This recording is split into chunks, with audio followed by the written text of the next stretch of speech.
பாகுபலியின் நாயகி நடிகை அனுஷ்காவிற்கு சென்னையில் மிகவும் பிடித்த உணவு தோசை தானாம். தெலுங்கு மற்றும் தமிழில் முன்னணி நடிகையாக விளங்கும் நடிகை அனுஷ்கா தற்போது மாபெரும் சரித்திர படங்களான ருத்ரமாதேவி, பாகுபலி ஆகிய 2 படங்களில் நடித்து முடித்துள்ளார். இந்த 2 படங்களுமே அனுஷ்காவிற்கு முக்கியத்துவம் கொடுத்து எடுக்கப்பட்டிருக்கின்றன.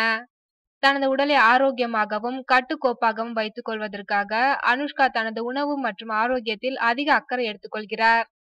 சினிமாவில் நடிக்க வருவதற்கு முன்பு இவர் ஒரு யோகா ட்ரைனராக இருந்தவர் என்பது குறிப்பிடத்தக்கது. அனுஷ்காவிற்கு மனது கஷ்டமாக இருக்கும் போதெல்லாம் நிறைய பழமொழிகள், அவற்றில் வரும் மேற்கோள்களை படிப்பாராம். இது இவரது மனதிற்கு மிகுந்த புத்துணர்ச்சியை தருமாம். அனுஷ்கா ஒரு தனிமை விரும்பியும் கூட, நாள் முழுவதும் தனிமையில் இருக்க சொன்னால் கூட எனக்கு சந்தோஷம்தான் என்கிறார். தினசரி காலை 40 நிமிடங்கள் யோகா செய்வது, இரவு 8 மணிக்குள் இரவு உணவை முடித்து விடுவது போன்றவைதான் என்னை இப்படி வைத்திருக்கின்றன என தனது ஆரோக்கிய ரகசியத்தை கூறுகிறார் அனுஷ்கா. சைவ உணவை விரும்பி சாப்பிடும் அனுஷ்காவிற்கு அசைவ உணவு சமைப்பது ரொம்ப பிடிக்குமாம்.